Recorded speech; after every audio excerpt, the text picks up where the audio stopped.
Nabi sholat yang benar.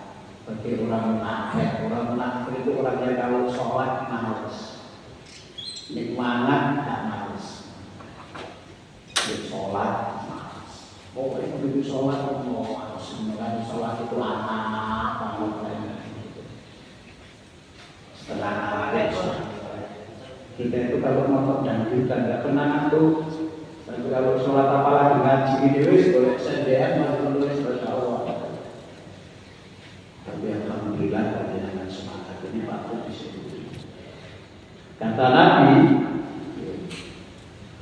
bagi munafik sholat yang itu sholat berjamaah di masjid pada waktu subuh dan pada waktu isya. Seandainya mereka tahu diberi apa oleh Allah dengan berjamaah subuh di masjid, tentu mereka akan mendatangi jamaah subuh itu dengan merangkak. Ada Pak yang merangkak ya, benar semua bawa Allah. Sampai seperti itu. Demikian memang kalau berdosa, habis melakukan perbuatan yang salah itu sedih. Kenapa? Karena ia merasa tidak aman dari kejaran, ancaman, azab dan siksa Allah. Itu berbahaya. Jadi yang namanya azab Allah itu ya, itu berbahaya. Dan itu kayak terus mengikuti dirinya. Sehingga bersegera istighfar padamu dan istighfarnya bersungguh-sungguh. Bagaimana tidak orang dikejar azab lalu tenang-tenang.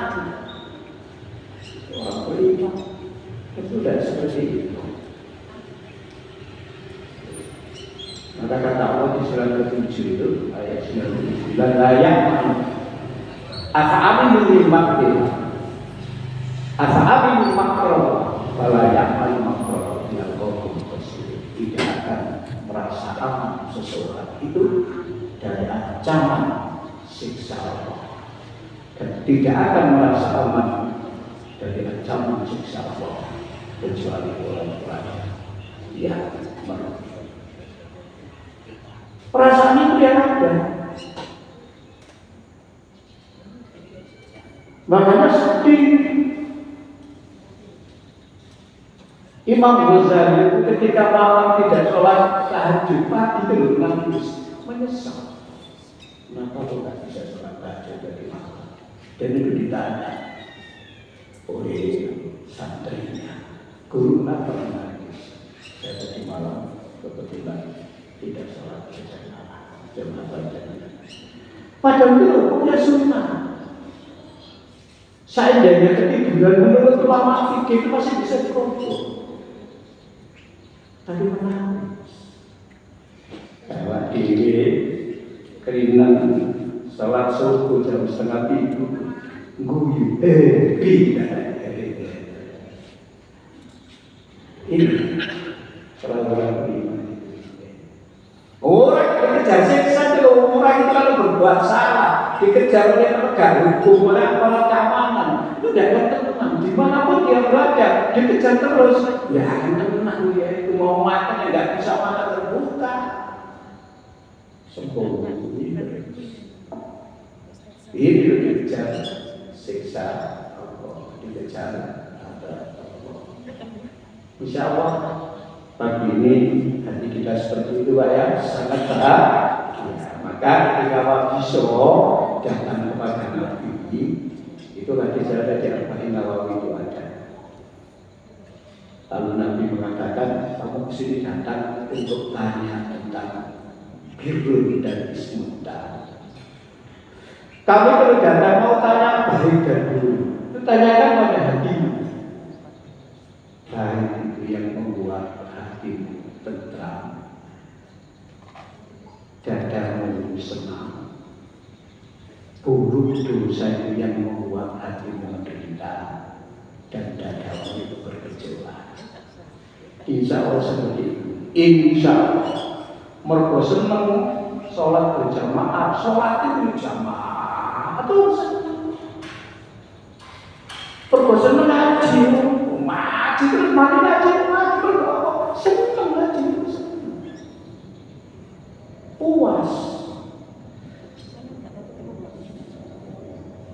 hidupnya senang terus, orang-orang beriman itu karena apa? Karena berjuang dan bisa melaksanakan amal baik. Sedihnya itu apa? Sedihnya itu kalau tidak bisa mengamalkan amal yang baik.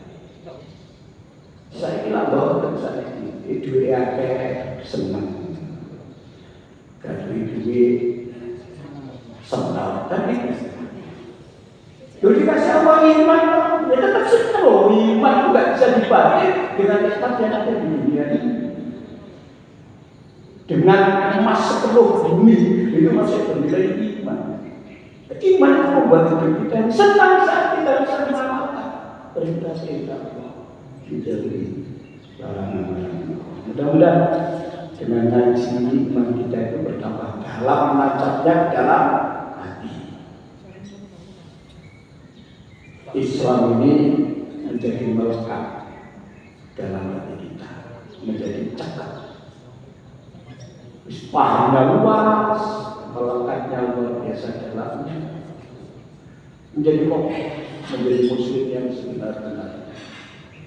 Islam itu menjadi akidah kita. Akidah Islam itu artinya Islam tercakap di dalam hati kita. Islam itu Quran, hadis. Ya isinya Quran, isinya hadis, lengket dalam hati kita. Tidak lepas. Kayak oleh Allah sudah dituliskan sendiri dalam hati kita. Ulaka kataba fi qulubihim wa ayyatahu yuhibbu surat Al-Mujadil ayat 20. Mereka itu yang imannya itu dituliskan sendiri oleh Allah di dalam hati dan dikuatkan dengan kekuatan dari Allah, menjadi lengket dari wong Jawa cakap. Jadi Islam itu cakap. Islam itu apa? Ya wahyu Allah itu apa? Ya Quran hadis itu yang lengket. Makanya kita harus kembali kepada Quran dan hadis meskipun kemudian ketika memahami Al-Quran hadis itu diperlukan banyak penjelasan dari para ulama yang sudah kita berikan dan dituliskan sebagai kitab. Itu penting. Tapi yang agama itu Al-Quran hadis itu yang agama. Itu yang lengket, itu yang cepat itu. Itulah namanya akidah Islam yang bersumber dari Al-Quran, yang bersumber dari Al-Hadis itu. Kalau itu tidak lengket, ya hilang. Kalau masuknya nggak dalam, ya kurang kuat. Mudah-mudahan kita ini bisa memperluas pemahaman kita tentang Islam ini, karena Islam ini akidah kita dan bisa lebih melengketkan lagi Al-Quran dan Al-Hadis ini ke dalam hati kita, sehingga betul-betul dalam menjalani kehidupan ini kita bisa berproses menuju muslim yang sebenar-benarnya. Bapak Ibu, ini temanya Isra Mi'raj. Kula yo iki bahasa sosok sing wis ngerti kabeh. Ayatnya sudah tahu. Ini adalah peristiwa yang memang perlu untuk kita pahami secara bersama-sama dan secara mendalam kita, apalagi di era seperti sekarang. Sebagai orang beriman tentu harus betul-betul menjadikan iman ini bisa memahami, bisa mengambil banyak pelajaran dari peristiwa yang luar biasa ini. Kalau ayatnya ya sampai sudah tahu, cuma tadi tidak dibaca ayatnya itu, karena memang besok sebenarnya itu tahu liburnya libur Isra. Isra itu ya perjalanan di waktu malam. Nah, itu diperjalankan oleh Allah dari Masjidil Haram ke Masjidil Aqsa. Tidak usah ada perdebatan, yang diperjalankan oleh Allah itu ruhnya saja, apa dengan fisiknya. Sudah tahu saya itulah. Meskipun itu juga jadi perdebatan di dalam masyarakat. Jangankan yang tentang itu dengan besok orang-orang dibangkitkan dari kubur, itu dibangkitkan ruhnya saja, apa dengan jasadnya, itu menjadi perdebatan. Kata Imam Al-Ghazali CS itu ya yang berpendapat seperti Imam Al-Ghazali. Nanti yang dibangkitkan itu ruh sama jasad. Karena apa?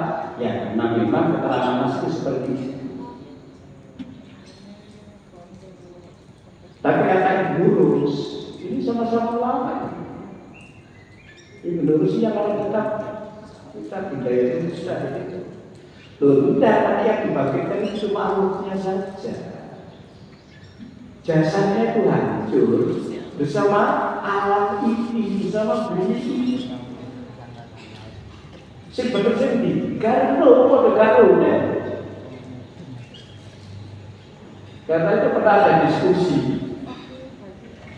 ya, diskusi cangkok mata. Dilihat dari perspektif yang tadi. Ya, perspektif pendapatnya Imam Al-Ghazali dan Imam Ibnu Rus. Kalau seseorang matanya diberikan pada orang lain, besok dibangkitkan di akhirat, punya mata enggak? Kalau matanya sudah diberikan kepada orang, atau dijaluk lagi? Loh, kalau menurut Ibnu Rus, sudah ada masalah, mata itu urusan dunia, sudah hancur itu. Tapi kalau menurut pendapat Imam Al-Ghazali itu bagaimana ya? Kok dia dibangkitkan dengan jasanya? Loh, matanya masih ada enggak dengan dia ketika dia dibangkitkan? Kok matanya diberikan pada orang lain, didonorkan matanya? Ketika dia meninggal matanya apa? Didonorkan. Nanti kalau dibangkitkan, termasuk siksa kubur itu jadi perdebatan, ada atau tidaknya. Perdebatan di dalam orang-orang. Makanya panjangan kalau membaca Ibu Sina yang di 4 itu kan berjalan dari tentang jenazah. Hadis-hadis yang disampaikan dalam naskah memperkuat pendapat bahwa ada siksa kubur. Itu bisa panjang-panjang itu ya. Ini di sini 4 itu. Ibu Sina dari pertanyaan al-jenazah itu. Karena kebetulan penulis buku itu berpendapat ada siksa kubur itu. Tuh, tapi ada yang mengatakan tidak. Dalam meningkat itu berarti diperdebatkan. Nah, ini berarti berangkatkan secara fisik dengan ruh apa? Ruhnya saja. Kalau yang penting diberangkatkan dari diperjalankan di waktu malam itu dari Mekah ke Baitul Maqdis. Mekah itu yang Masjidil Haram itu. Karena Mekah itu nama kota yang ada di dalam Al-Quran, bisa disebut Makkah, bisa disebut Al-Amin, ada di dalam Al-Quran. Tuh, Baladil Amin, ini Mekah itu. Karena Mekah itu tanah haram. Tanah haram itu ada batasnya. Di luar tanah haram namanya tanah haram. Begitu kita umrah haji, masuk tanah haram. Di luar batas namanya tanah halal. Tanah halal sama dengan sini. Tanah halal bukan tanah yang sudah diterangkan di dalam Quran. Diterangkan di dalam hadis keutamaan. Makanya kata ulama-ulama Saudi, Masjidil Haram itu bukan sekedar masjid yang ada Ka'bahnya itu. Karena Masjidil Haram menurut Quran itu Ka'bah itu sendiri Masjidil Haram. Bangunan itu meskipun disebut Masjidil Haram, menurut ulama Saudi, semua masjid yang berdiri di atas tanah haram itu bisa bernilai Masjidil Haram, bisa disebut Masjidil Haram meskipun namanya bukan Masjidil Haram. Karena itu dengan kalau haji, masjid-masjid yang ada di sekitar Masjidil Haram itu digunakan sholat berjamaah 5 waktu. Tapi di Medina bukan. Karena nggak ada masuk Masjid Medina, Masjid Mama, betul dipakai sholat berjamaah 5 waktu. Karena tidak termasuk Masjid Medina. Kalau Masjid Haram, semua pasti dipakai. Masjid Jin itu dulu Masjid Royal namanya itu, meskipun dekat dengan Masjidil Haram, dipakai sholat berjamaah malam. Kenapa? Karena menurut para ulama Saudi semua itu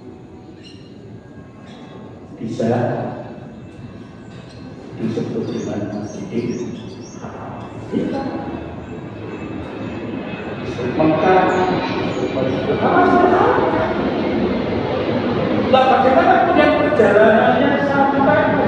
Aqsa. Itu diterangkan dalam beberapa hadis. Misalnya menurut hadis Nabi berhenti di Khalifah, mereka di Madinah sholat apa tidak dijelaskan. Siapa yang sudah tahu.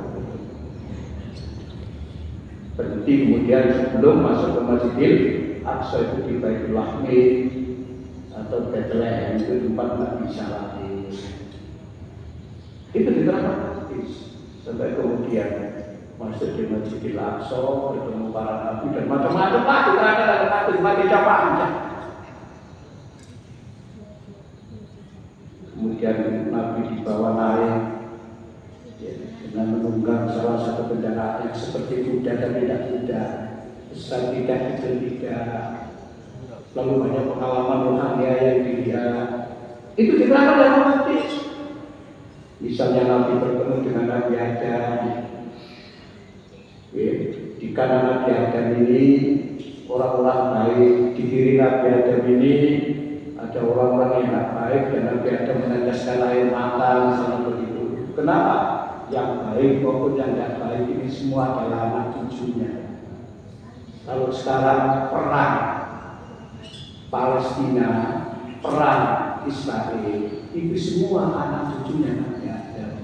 Nabi Adam menyaksikan anak cucunya perang sendiri-sendiri. Lalu itu anak cucu Nabi Adam semua itu banyak perang. Gambaran seperti itu pengalaman rohani. Itu ada di hadis yang diriwayatkan nama saya. Tuh, lihat isi api, ada cucu di api. Gambaran itu sudah mana? Jika cucu di sekeliling, sekeliling itu berapa ya? Ada cucunya Nabi Adam. Yang masuk surga juga ada cucunya Nabi Adam. Kita semuanya Nabi Adam. Keturunan Nabi. Disebut aja yang ini keturunan Nabi.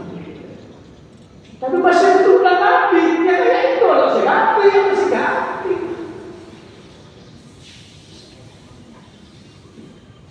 Oke, lihat sudah keturunan Nabi. Banyak kita baca seperti itu. Tapi ada berdasarkan air mata. Ini kan pengalaman Nabi ya. Terus sih kira-kira perang India. Pemboman sediboknya anak cucu Nabi Adam, sebabnya anak cucu Nabi Adam. Itu digambarkan seperti itu. Maka kita kan bersaudara, ya yang disebut bersaudara sesama manusia. Karena semua kita disebut Bani Adam. Oleh karena itu betapa sulitnya mewujudkan persaudaraan itu, sangat sulit, sangat sulit. Jangankan Nabi, persaudaraan sesama manusia, persaudaraan sesama muslim saja luar biasa susahnya. Islam itu sangat di wajahnya tidak satu. Bagaimana bisa menjadi saudara? Nah, sampai dengan Sidratul Muntaha itu ketemu para nabi dan pengalaman rohani. Sampai mendapatkan perintah sholat, bagaimana ceritanya sholat lima waktu sama dengan sudah tahu. Tapi ketemu orang yang mulutnya yang moncong seperti anjing, seperti unta.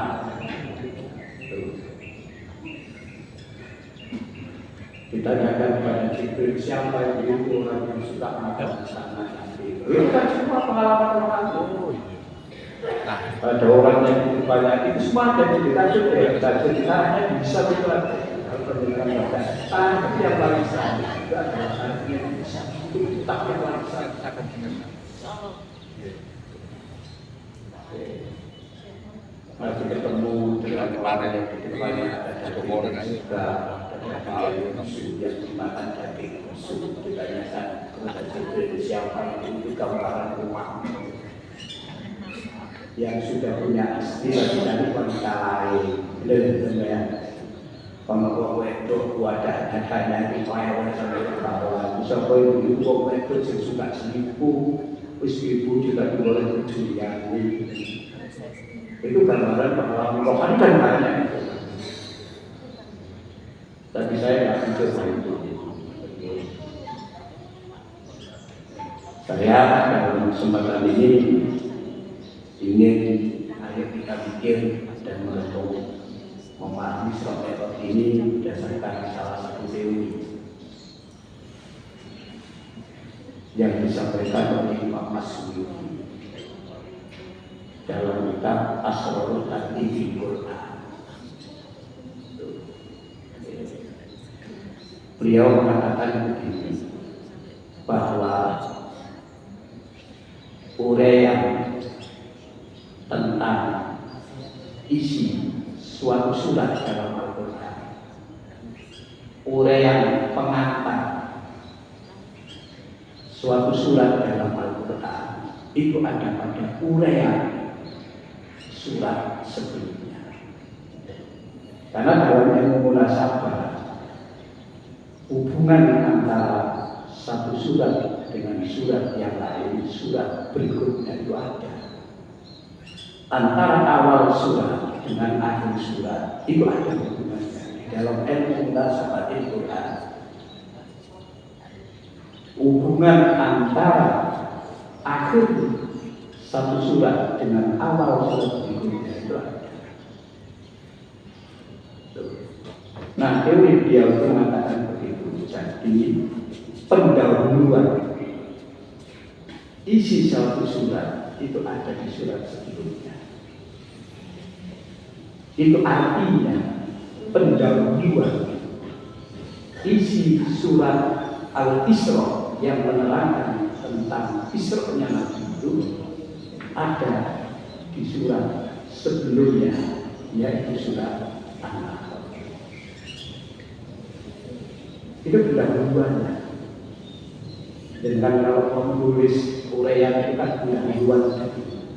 Dengan kalau mau membaca buku itu kan yang dibaca pendahuluannya dulu, baru kemudian daftar isinya. Pendahuluan itu kan ada, di sini buku ini kayak ini ya. Nah, kalau kita pakai teori Al-Ghazali, dia mengatakan tema pokok atau inti suatu surat itu dapat dibagi daripada nama suratnya. Kalau surat Isra itu ya, Isra itu artinya perjalanan malam, dan itu menjadi inti, menjadi nama surat itu namanya inti surat itu ya di situ di Isra. Kalau surat sebelumnya namanya An-Nahl itu menjadi inti ya, Nahl itu yang menjadi inti dari surat. Itu artinya surat Isra diberi pengantar di dalam Quran juga dengan surat An-Nahl. Ini teorinya Imam Masyuki. Beliau itu kan ahli Quran. Beliau punya kitab ini Al-Qur'an di Quran juga ada kitab beliau. Mengapa ada peristiwa Isra yang diharapkan apa? Itu dijawab di surat sebelumnya, supaya manusia ini bisa menjadi seperti An-Nahl. Nahl itu lebay taruh. Tuh, apa kemudian perlunya manusia ini ditafsirkan, disepertikan tawar? Jangan lupa, Quran itu menerangkan tafsir itu banyak. Maka banyak kitab yang isinya cuma perumpamaan. Misalnya Al-Tanzil Quran yang dikarang oleh Ibnu Qayyim Al-Jauziyah. Itu isinya perumpamaan ayat yang menerangkan perumpamaan itu dijelaskan. At-Tirmidzi juga punya itu. Al-Tanzil Quran dan Sunnah. Perumpamaan yang ada di dalam Quran dan Sunnah itu dijelaskan. Salah satunya adalah manusia itu oleh hadis diumpamakan orang mukmin itu bukan manusia, orang mukmin itu diharapkan seperti itu. Dengan kan Pak, orang infak itu kan diumpamakan kayak orang yang menanam satu biji, jadi tumbuh satu pohon, lalu bercabang 7, berbuah 100. Itu namanya mithal, perumpamaan. Itu diterapkan dalam kitab Al-Anfal Quran itu. Dan itu sedikitnya manusia itu diterapkan.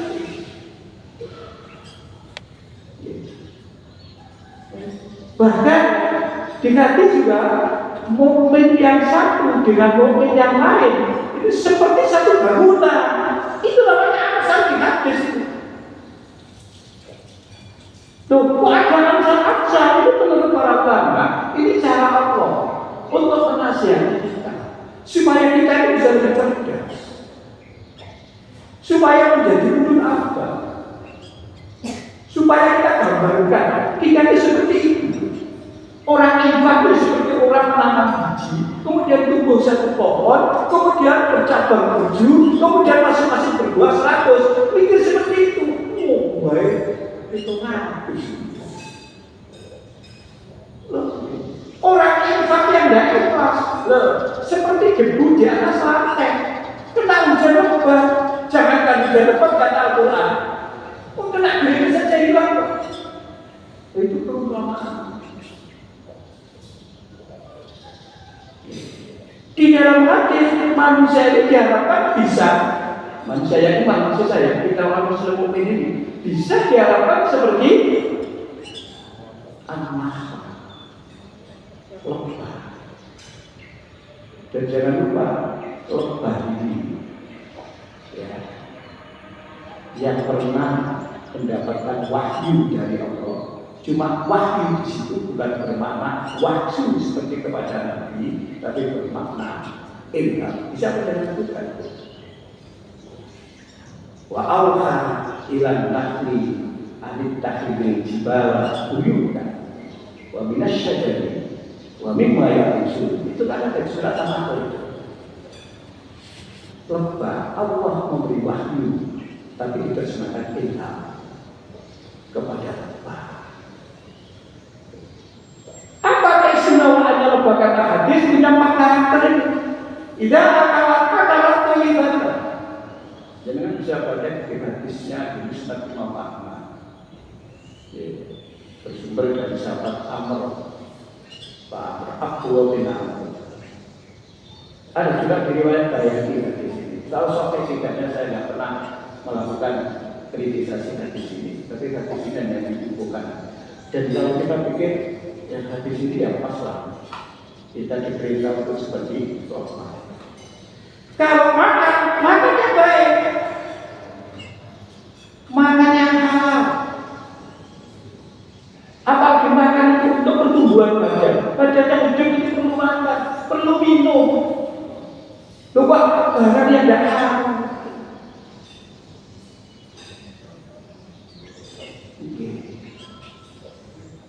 Oh yang halal banyak. Sekarang ini ada pikiran untuk bisa memenuhi kebutuhan hidup itu harus berbuat halal. Kalau tidak bisa. Kata Nabi, la tuqabil ma'isyatu illa bil maksiat.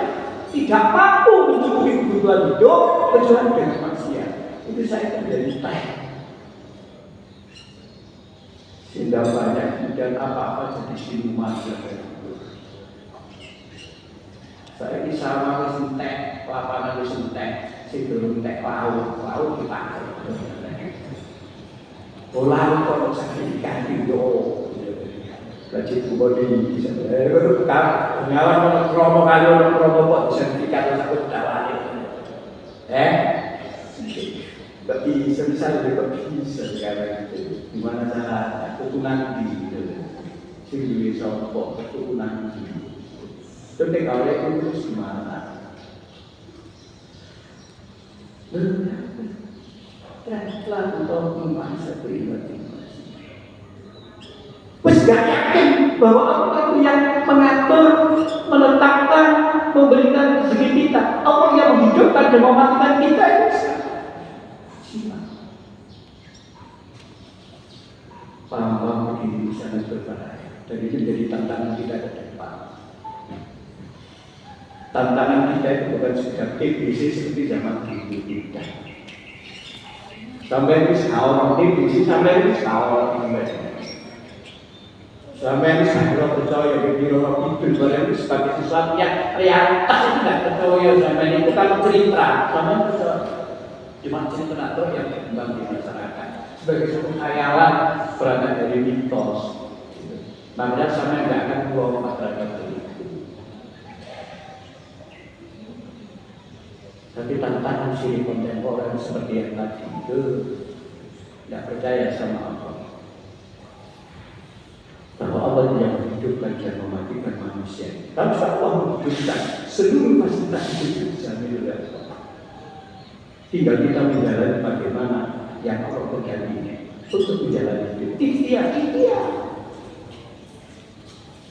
Tapi lanjut toh bisa dibagi. Bahkan sekarang fenomena sudah realitas yang disampaikan oleh Anas bin Malik yang bisa baca kitab yang kata ya Anas bin Malik kepada santri-santri murid-muridnya, kamu nanti akan mengamalkan akan berbuat dosa yang dosa itu dalam pandangan lebih rendah daripada sehari-hari. Padahal dosa-dosa ini di zaman nanti itu seperti gunung dan merusak keberagamaan kami semua. Saking dosa itu senang. Jangan lihat di media sosial tiap hari kita itu, dicekoki jaga terus dijak gue tidak kalau benar-benar di sini motor-motor yang jaga dosa sekarang kayak sehari rambut pada rambut ini jangan dosa kayak gunung di atas kepala yang takut akan jatuh di atas kepalanya.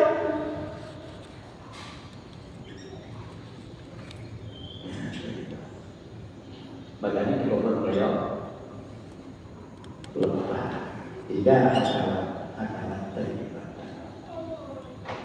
Ketika itu masuk, ketika Nabi menyampaikan kepada para sahabat, malulah kamu kepada Allah. Lalu Ibnu Mas'ud menjawab, kami ya Rasulullah sudah malu kepada Allah. Bukan malu seperti itu. Malu kepada Allah itu antara lain, dan 4 kriteria antara lain, jagalah perutmu itu. Dan apa yang menjadi isi perut. Jangan perut itu dijadikan gudang untuk menyimpan barang-barang orang lain.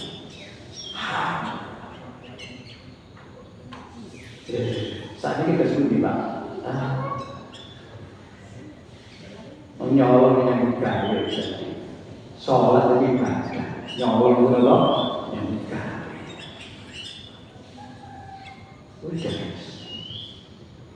Seluruh orang itu diharapkan bisa menjawab inti nilai yang terkandung oleh suami Allah itu diharapkan bisa menjawab bagaimana manusia ini kalau makan yang halal bukan yang haram.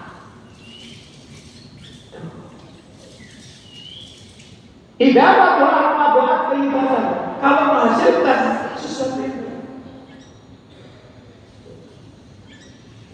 yang diproduksi manusia, wujudnya itu bermanfaat bagi yang lain. Manfaat, kenapa? Ya karena baik, produksi baik kepada manusia. Itu diproduksi ya. Lebah yang diproduksi madu, dan madu itu obat berangkat di kota.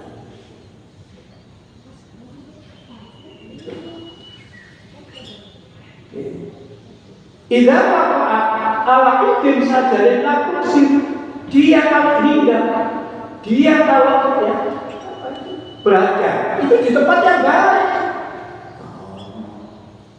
Jenenge lepas kalau disapa bukan dilarang.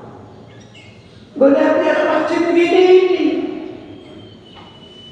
Apalagi Nabi menegaskan masjid itu rumahnya orang bertakwa. Al-masjidu baitul muttaqin. Setiap orang bertakwa itu punya rumah, selain rumah sendirian di tempat tidur. Apa itu masjid karena rumahnya? Ya pasti didatangi masjid itu. Makanya dari Nabi kon nik nyaman kok pendinonan masjid. Nah itu berarti dia orang yang memakmurkan masjid. Bersaksilah kamu, dia adalah orang yang beriman. Kayak panjenengan begini. Tapi orang masjid itu macam-macam. Orang sih nama masjid cuma titik buyut dong. Iya, pendidikan ada masjid pikiran yang biasa. Sepanjang itu ada masjid Al-Malam Kebijakan. Itu dari provinsi juga itu, karena orang jual itu kalau kecil yang di situ. Satu ketika ada orang kecil, sepatunya tidak dilepas. Saya ingatkan, saya sampai punya pikiran ini sini nak kunci. Ya akhir waktu sholat tadi ini kan nggak kunci, cocok ngaji. Pun masuk ke kamar di situ melalui tempat di tempat duduk. Nah itu kadang-kadang itu kadang-kadang pemakai dia katanya pandai tampil ojo hati membangun Joko. Tapi sebagian bersihnya setiap kali bersih terus sampai berbulan. Atau kalau perlu tidak seksual kasih air jadi bersih. Lepas ini, nah masih cuma sedikit bulu. Jangan memang dan kalau dia berada di satu tempat tidak merusak tempat tersebut, langsung sir meskipun dia berada di dalam yang rapuh, tidak akan rusak dari itu. Karena memang sifatnya tidak merusak. Inilah salah satu prototipe orang mukmin diharapkan seperti lebah. Seperti lebah. Dan orang mukmin itu kan diibaratkan dengan banyak kan?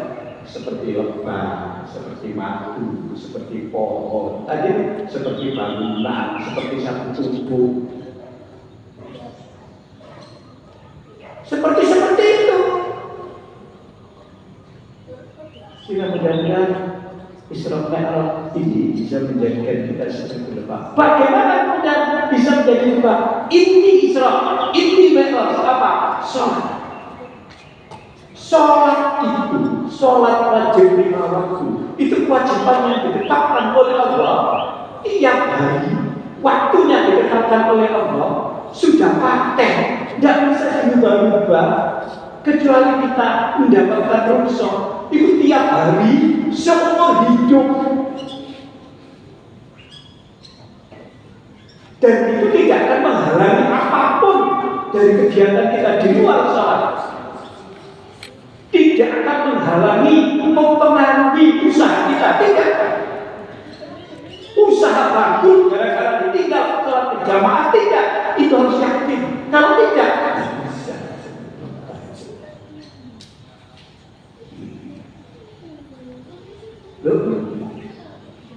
Sholat itu harus sabar. Wastabir alaiha. Sabar itu menjadi dijelaskan oleh Ibnu Katsir. Kalau kamu sholat, nah sediakan waktu. Terserah. Sholat subuh disediakan waktu setengah jam, seperempat jam, 1 jam. Jangan didesak-desak. Sesibuk apapun kamu disediakan waktu. Sehingga kamu bisa menjadi tenang, sholat bisa mendidik, ayat-ayat dibaca ayat yang bagaimana, itu panjang apa pendek, suratnya apa, itu sudah dibimbing. Kalau perlu ya paling pendek. Saya itu pernah dilayani Pak Padi pas taraweh, biasanya 11. Barang bulan hiburan itu ya, hari hiburan 21, 23 dipakai 23 tarawehnya itu. Ya imam saya beritahu masih sampai 23, jangan cepat-cepat. Seperti ayatnya sampai pendek. Ini perlu pun wallahu ahad Allah. Mari wis utawa huruf pendek itu saja alif lam mim Allah. Tapi gimana? Loh, kan persyaratan sudah dimiliki, oh dicetak supaya tidak masuk mencuri kita sudah bisa terwakili. Ini sholat tergesa-gesa, gak sabar, tidak bahagia sholat itu. Padahal ketemu apa? Gara-gara apa? Gara-gara toko ini ditutup. Berkata ditutup, rezekinya berkurang. Lah apa aja lo jawab? Wastafir alaiya. Lah masih aku tadi juga. Rezeki itu karena jauh. Rezeki itu karena jauh. Nah, lu harus dibuka. Rezeki kau itu aku kok. Nah, ini kan nggak jadi akidah, Pak. Ya, tidak mungkin sholat kita itu bisa mencapai tingkat beres. Tidak ada pengaruhnya untuk tidak membentuk diri kita yang menjadi maka penghayatan itu menjadi penting ketika sholat. Kita bisa berdebat hal yang bersifat boleh dan sudah selesai. Sudah dibahas oleh banyak ulama. Apalagi majelis saja sudah memutuskan, tapi kita berdebat tentang itu. Kenapa? Tapi berdebat soal wakumu lillahi qanitin.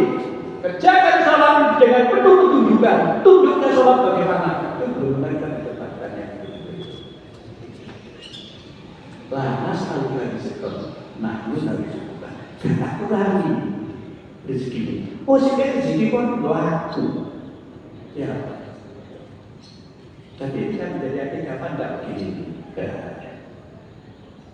Banyak orang tak kenapa rezeki dari tidak sholat.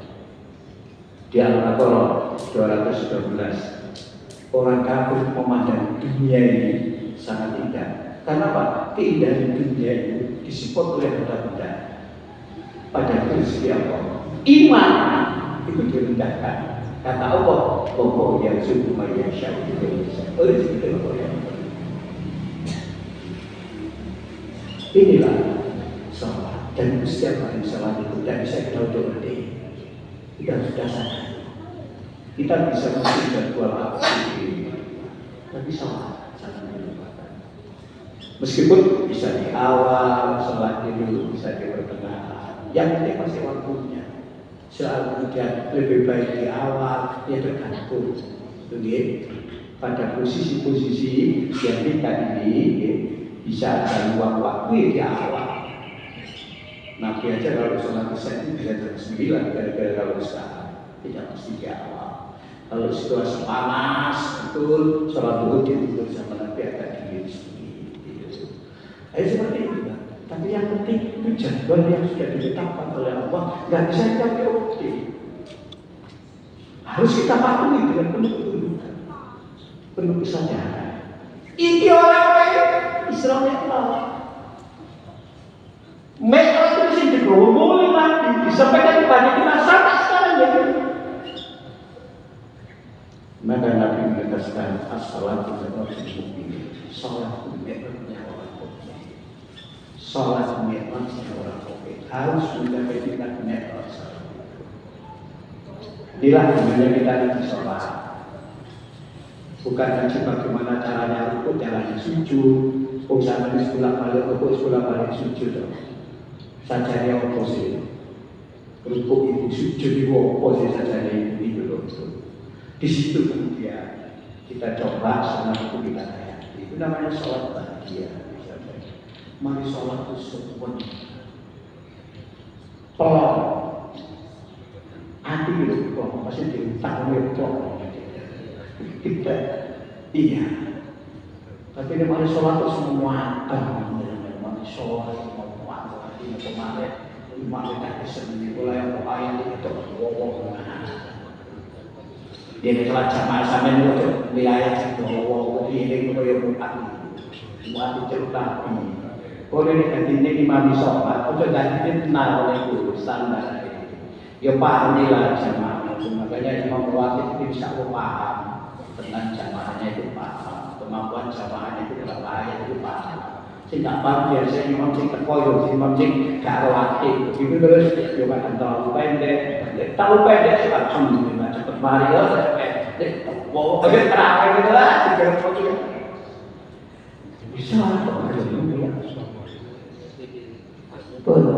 Sampai dan jadi kenapa kemudian ada mi'raj? Kalau kita ikuti teorinya Imam Suyuti, diharapkan dari mukmin ini ya masalul nahwa seperti mata yang baik, ya berbuat yang baik, berada di tempat yang baik, tidak merusak lingkungan. Ini dijelaskan tuh. Dan ya, lempah itu termasuk niatan ajaib. Umi sambil rumahnya itu juga ajaib. Keberaniannya, wah, sangat tinggi. Dan lo nggak ada